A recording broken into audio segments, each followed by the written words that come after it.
Paris, la ville de l'amour, mondialement connue pour ses monuments magnifiques.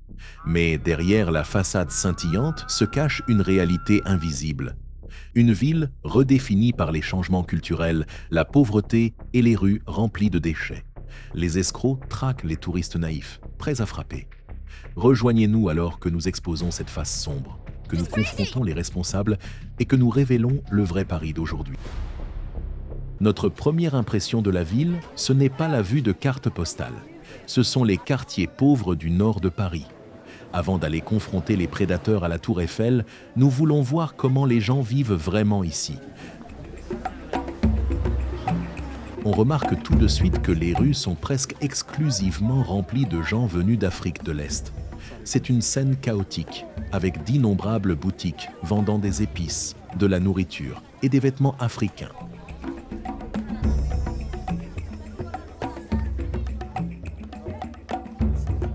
Les gens se tiennent sur le bord de la route, simplement pour passer le temps. Nous n'entendons pas de français, seulement un mélange de ce qui ressemble à 20 langues africaines différentes. Des vendeurs de rue illégaux tentent de gagner quelques euros en vendant des épis de maïs grillés. Ils deviennent agressifs dès qu'on les filme, car beaucoup n'ont pas de licence pour vendre. Sur notre chemin vers le centre-ville, nous voyons soudain une foule massive au bout de la rue. C'est le chaos absolu, un va-et-vient constant.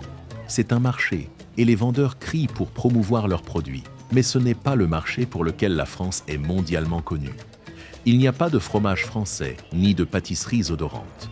À la place, uniquement des marchandises importées d'Afrique. Des fruits comme des bananes, du cacao et beaucoup de viande bon marché. Les déchets sont simplement jetés au sol avec insouciance.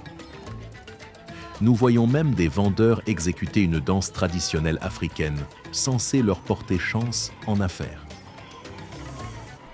Alors que nous atteignons le centre-ville, la scène change radicalement. C'est ici que la pauvreté entre en collision avec le luxe.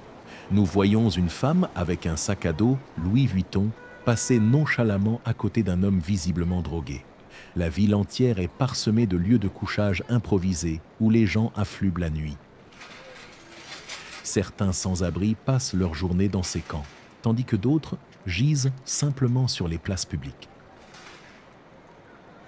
Souvent trop démunis pour ne serait-ce que s'abriter de la pluie. Un court trajet en taxi révèle l'ampleur réelle de la crise. À notre grand choc, nous voyons des milliers de tentes de sans-abri entassées sous chaque pont du centre-ville. Les gens sont forcés de vivre ici dans des conditions inhumaines et la ville l'accepte tout simplement. À Paris, cela peut arriver à n'importe qui. Nous voyons des personnes âgées et même des gens en fauteuil roulant livrés à eux-mêmes.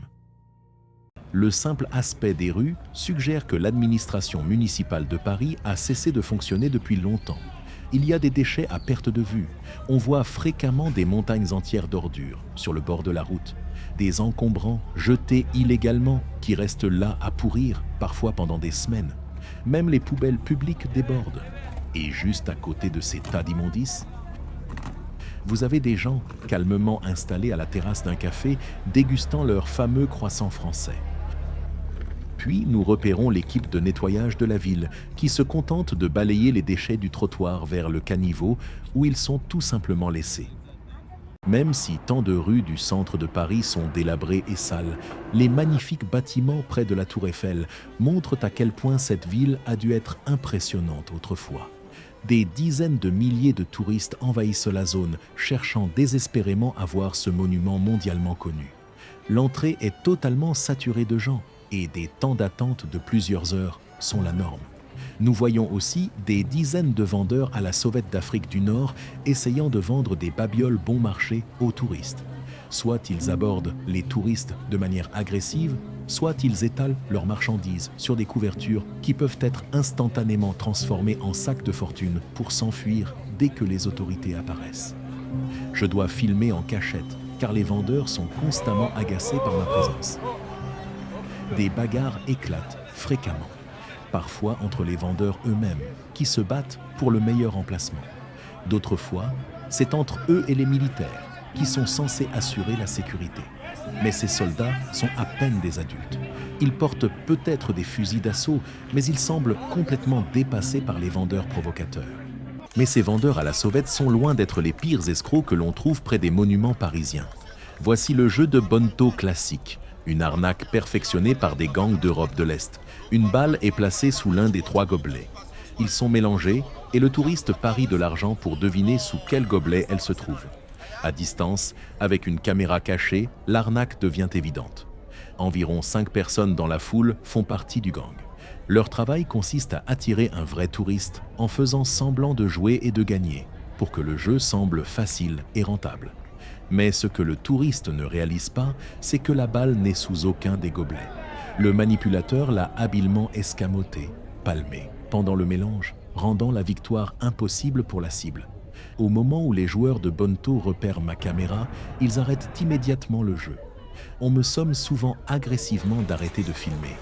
Je soupçonne qu'un des complices, déguisé en spectateur, est une vigie désignée, scannant en permanence la foule à la recherche de caméras. Pendant que les hommes gèrent le Bonneteau, les femmes de ces familles d'Europe de l'Est ont d'autres rôles. Les femmes plus âgées ont perfectionné l'art de la mendicité. Regardez bien.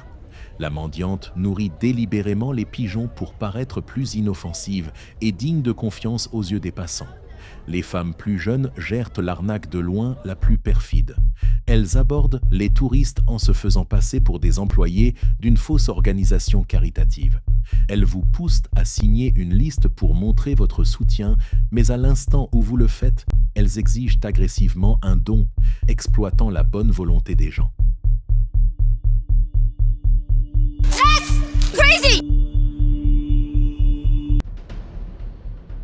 Les soldats et les policiers qui sont censés maintenir l'ordre semblent totalement indifférents à ce qui se passe. À la place, nous les voyons fouiller des touristes à la recherche de drogue ou harceler des adolescents sur des trottinettes électriques. Pour comprendre pourquoi la criminalité est si élevée à Paris, il faut aller dans les tristement célèbres banlieues. Elles sont considérées comme les endroits les plus dangereux de Paris, des no-go zones où même la police n'ose plus entrer depuis longtemps. Nous voyons des cités gigantesques et délabrées. Ici, les gens sont livrés à eux-mêmes et les habitants restent profondément enracinés dans leurs propres traditions. Les façades des bâtiments s'effondrent.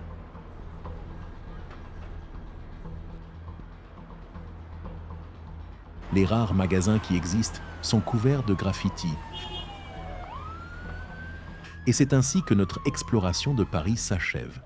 S'il vous plaît, abonnez-vous à la chaîne pour soutenir notre travail futur. On se retrouve bientôt depuis une autre ville d'Europe.